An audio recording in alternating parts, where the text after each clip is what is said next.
É um prazer renovado estar aqui com o desembargador Najib, que tem sempre a gentileza de me convidar para esses encontros. Esse talvez seja o meu segundo sobre esse tema. O desembargador Najib, como todo bom desembargador, não mente, né? Mas exagera sobre a qualidade dos palestrantes. E, no meu caso, ele exagerou bastante. Eu sou especialista em coisa alguma.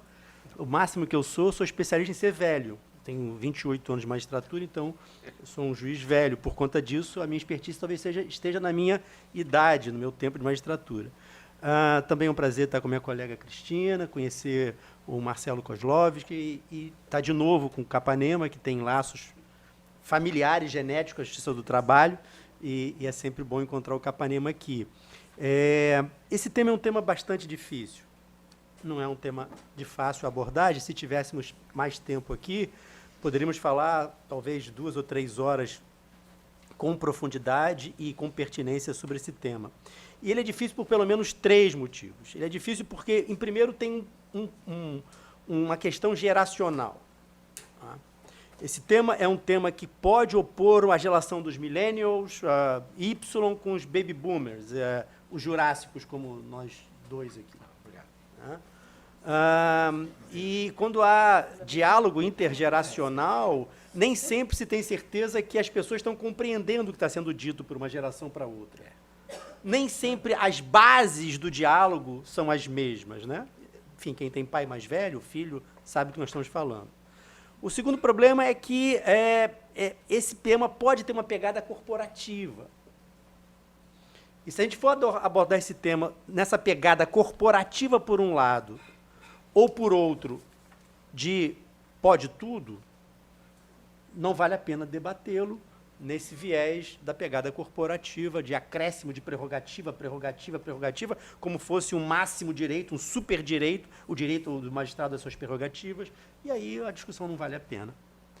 E o terceiro problema que me apresenta para começar a abordar esse tema é que, aparentemente, há choque de garantias ou princípios constitucionais, né? Já foram mencionados aqui, eu não sou especialista em direito constitucional, fico até envergonhado do lado do desembargador Najib e do meu colega Marcelo e da minha colega Cristina e do Walter para falar sobre isso, mas, por um lado, aparentemente, nós estamos aqui falando do princípio da legalidade, 5º, 2º, falando da livre manifestação de pensamento, 5º, 4º, falando da atividade intelectual, liberdade de atividade intelectual, 5º, 9º.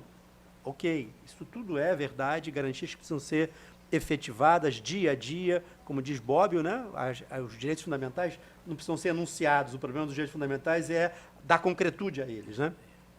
Mas, por outro lado, se eu criminalizo o uso da força, se eu criminalizo o uso arbitrário das próprias razões, se eu penso a jurisdição como uma função estatal e entrego o monopólio da jurisdição ao Estado, eu, no mínimo, como Estado, tenho o dever de quem usa essa jurisdição, já que ele não pode usar sua própria força para se defender, garantir a ele um juiz imparcial. É uma garantia da sociedade, antes de qualquer coisa. E aí eu posso mencionar, como foi mencionado aqui, o 95, parágrafo único, a Lei Complementar 35, o Código de Ética, a resolução, etc, etc, etc. Então, meu papel aqui é tentar caminhar nessa zona movediça, nessa área de guerra cheia de possibilidade de explosões, e para tentar estabelecer aí alguma coisa próxima do que deveria ser o uso das redes sociais pelos magistrados, mas reconheço a minha incapacidade, as minhas limitações e o perigo de, por usar um adjetivo a colar, uma expressão de outro lado, ser taxado de autoritário, ou ser taxado de, enfim, misógino, de direita, de esquerda, fascista, comunista e coisas que tais. Não, essa ofensa de vascaíno não faria ninguém, porque isso é baixo nível, eu não faço esse tipo de ofensa. Então, mas começo a minha fala, então, depois dessa introdução bem rápida, e prometo não gastar mais do que 10 minutos desse tempo, o tempo de vocês é muito precioso, falando dos princípios de Bangalore. Penso que vocês já tiveram contato com os princípios de Bangalore, e só para lembrar, Bangalore surge a partir de 2000, há um grupo de integridade judicial, um organismo da ONU, uma instituição que pertence à ONU, que é composta não por detratores do judiciário, não por inimigos do judiciário, mas é composto por juízes. De um modo geral, juízes velhos como nós, eu e Najib, que se reuniu para discutir esse tema, que é o tema da integridade judicial. Em 2000, então, eles fizeram a primeira reunião em Viena, em 2001, eles formularam os princípios em Bangalore, na Índia, e em 2002 aprovaram em Haia. São 6 princípios. Eu não vou ler, porque eu não quero gastar mais do que 20 minutos, mas são 6 princípios, valores que estão em Bangalore.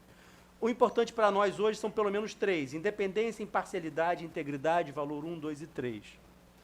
Eu poderia ler aqui os conceitos que Bangalore fez sobre imparcialidade, independência e integridade.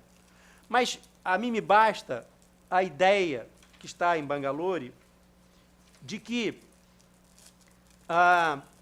o juiz deve se assegurar de que a sua conduta, tanto na corte quanto fora dela, mantém e intensifica a confiança do público.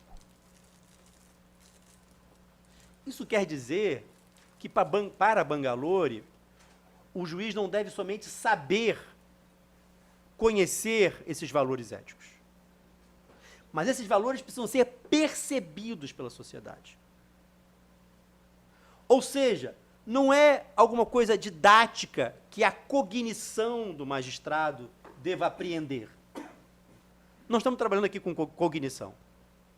Estamos trabalhando aqui com incorporação, encarnamento e, sobretudo, que isso pareça ser crível ao público usuário do sistema judiciário. Então, como eu disse a vocês, não vou ler para não cansá-los. É corrente a afirmativa de que a magistratura é um sacerdócio. Acho que todos nós aqui já ouvimos pelo menos alguma vez na vida alguém falando essa bobagem, com todo respeito. Sacerdócio na teologia católica pressupõe 3 votos: castidade, obediência e pobreza. Não imagino que ninguém da sociedade pense que o juiz seja um casto no sentido de avesso ao sexo, seja pobre no sentido de ganhar um salário mínimo e seja obediente no sentido de ser servil. Então, essa afirmativa de que o juiz deve ser um sacerdote peca, sobretudo, porque o sacerdote lida com uma coisa que é impossível de se exigir de um ser humano no seu estado natural. O sacerdote só consegue cumprir esses votos porque ele tem a transcendência dentro de si. No âmbito da transcendência é possível fazer-se esses votos. No âmbito do eterno, do sublime, é possível fazer esses votos. No âmbito humano, não é possível fazer esses votos e cumpri-lo.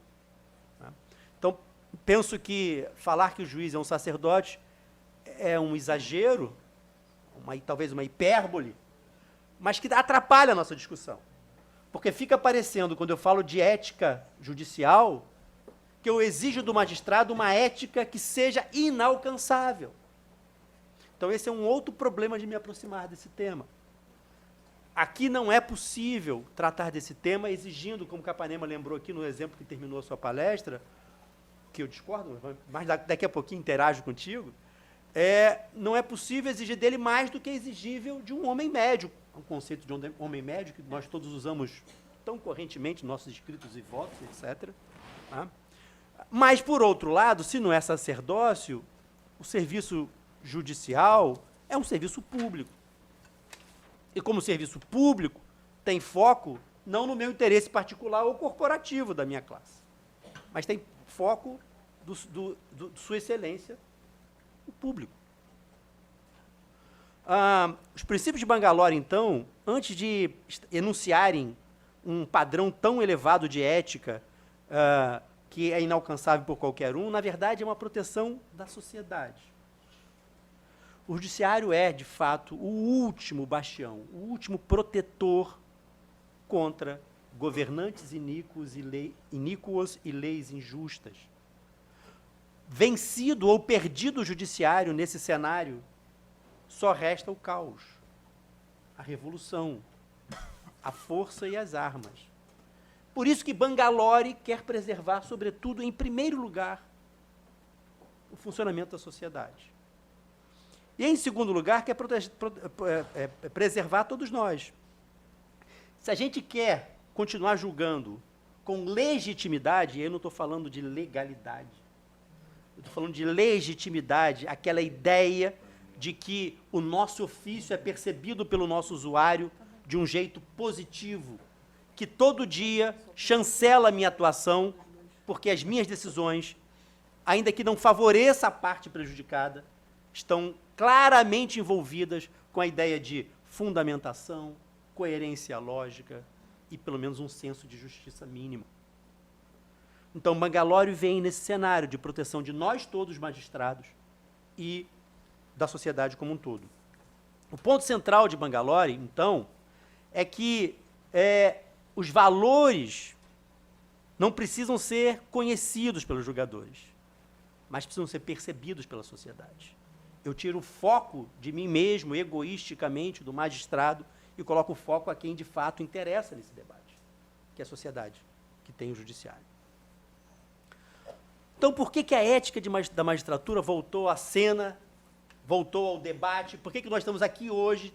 O nome não é esse, mas, rigorosamente, o que nós estamos discutindo aqui hoje é como usar eticamente as redes sociais, ou como os magistrados devem usar eticamente as redes sociais. Será que os juízes se tornaram menos éticos ao longo do tempo? Será que quando eu entrei lá na magistratura na década de 90 para hoje, houve um declínio ético tão forte assim entre os magistrados que é preciso rediscutir a própria ética média ou o padrão de ética da magistratura? Ou será que os juízes deixaram, por exemplo, de ficar bêbado em público? Ou passaram a ficar bêbado em público? Ou passaram a ser fúteis? Ou passaram a ser misóginos? Ou passaram a ser de direita, Bolsonaro? Ou de esquerda, Lula lá? Será que essas ideias são efetivamente novas? Ou isso já está no caldo de cultura de todos nós desde sempre? Porque nós somos assim. Quando eu falo nós, não sou eu pessoalmente, pelo amor de Deus, né? Nós, juízes. Nós, coletivo aqui, né? Então, o que há de novo aqui, nessa discussão? O que há de novo aqui é as redes sociais colocaram essas características no alto de uma montanha, com sons e imagens ao vivo. O que há de novo aqui, que a bebedeira do juiz no botequim da esquina, perto da casa dele, que era conhecida por 5, 6 pessoas, passou a ser conhecida por 1 milhão de pessoas. O que há de novo é o potencial de propagação dessa informação. Isso é que é de novo aqui. Então, nós estamos lidando com um problema de fato novo, muito novo. Já vou tendo que me acabar, que eu já tenho 14 minutos. Que é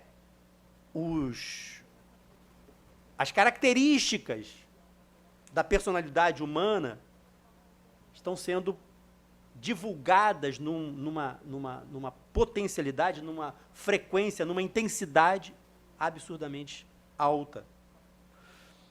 Bom, deixa eu usar 2 casos fictícios. Esses casos não são verdadeiros, porque estão sendo gravados, eu preciso dizer isso com toda a clareza.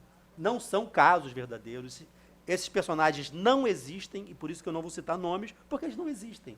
São fictícios, só por um efeito de palestra, de debate acadêmico. Imaginem se, por exemplo, uma desembargadora, num salão de beleza, ela fizesse assim a seguinte afirmativa para a sua manicure, cabeleireira, ou coisa que valha. Que a vereadora A é mulher de um traficante. O que aconteceria, antes das redes sociais, é que meia dúzia de mulheres do salão de cabeleireiro, a cabeleireira ia se encarregar de propagandear para mais meia dúzia, e a fofoca estaria generalizada entre as mulheres que frequentam aquele salão de beleza, e mais nada. Mais absolutamente nada. Agora, imagina se essa mesma desembargadora fictícia resolvesse colocar essa afirmativa no Facebook, no Instagram e nas redes sociais. Qual é a consequência disso? Pelo menos 3 consequências. Em primeiro lugar, a família dessa vereadora fictícia saberia.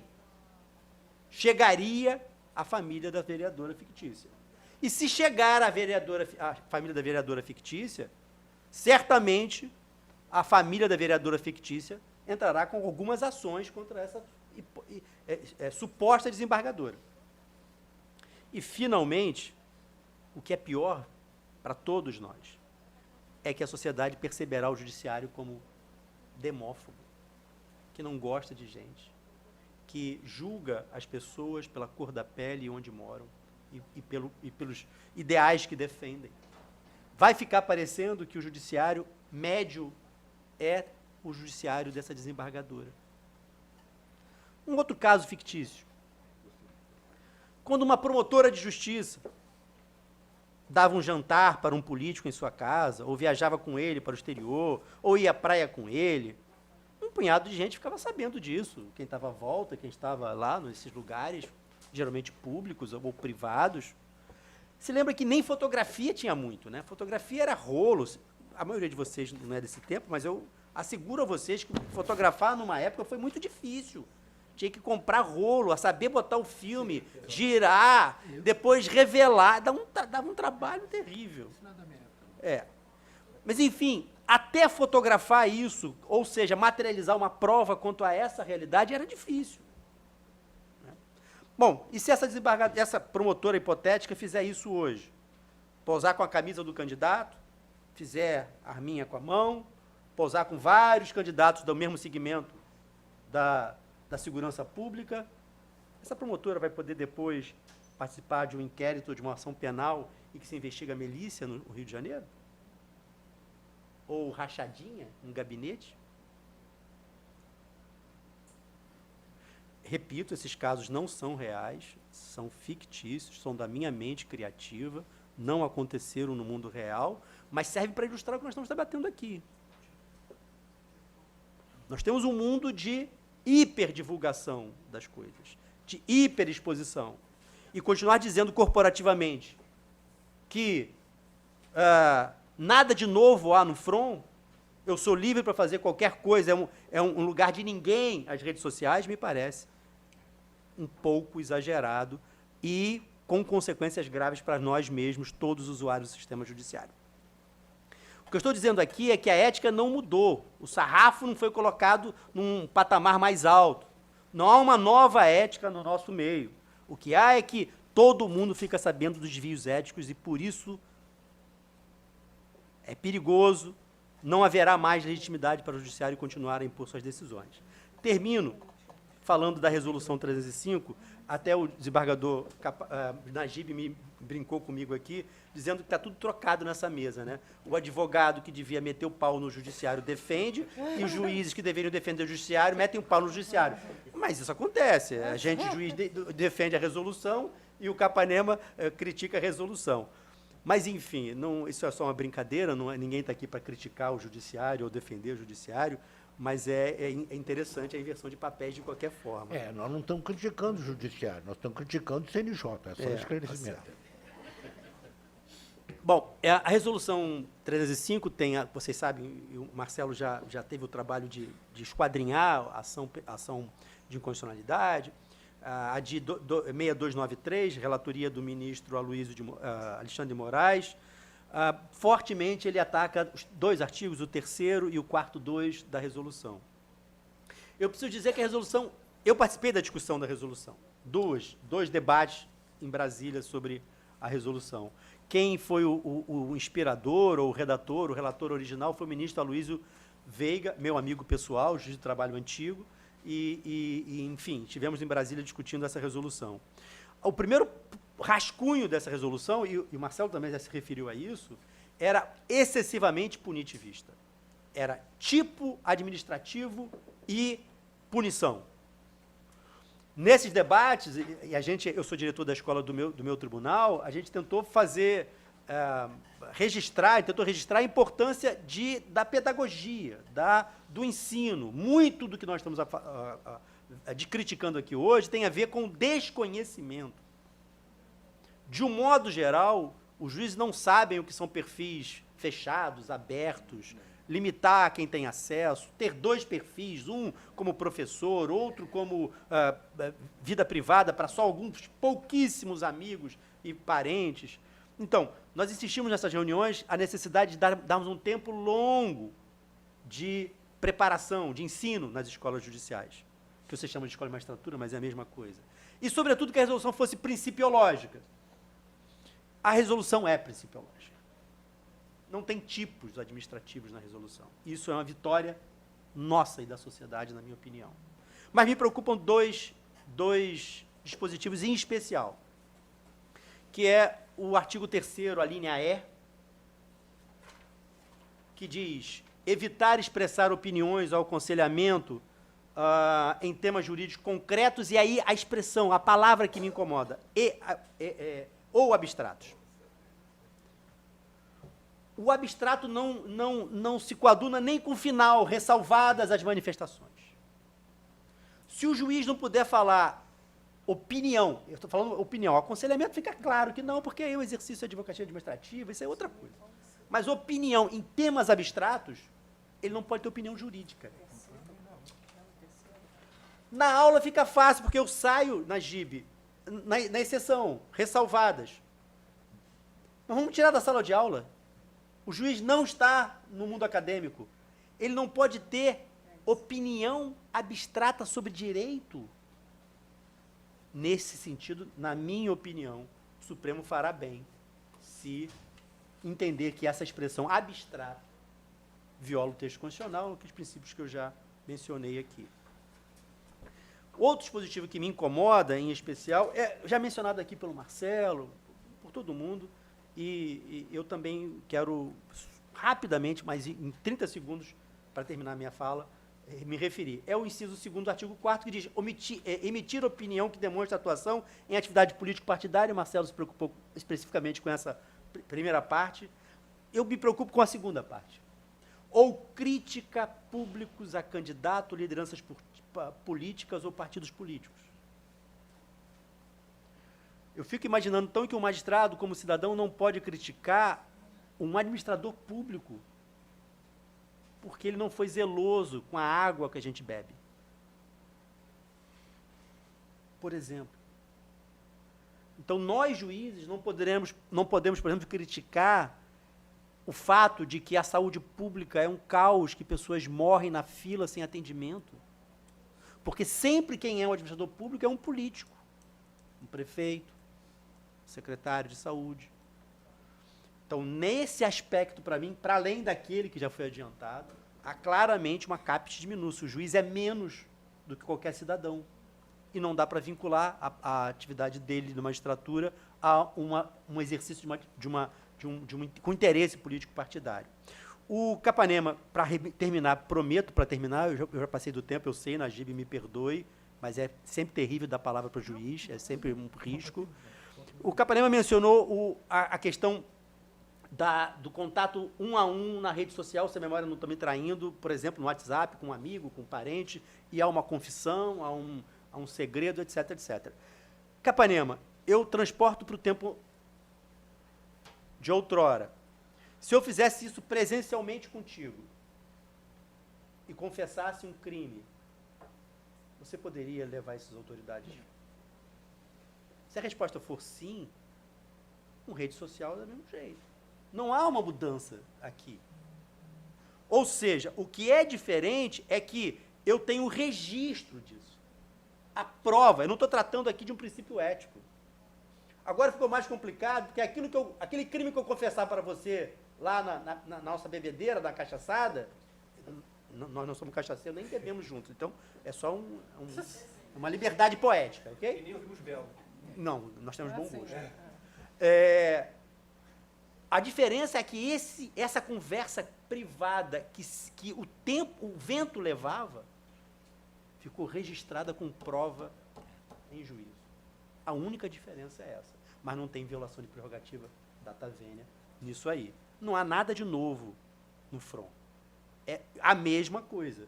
Quem Quem fala algum segredo para alguém, certamente está ciente que esse segredo deixou de ser segredo.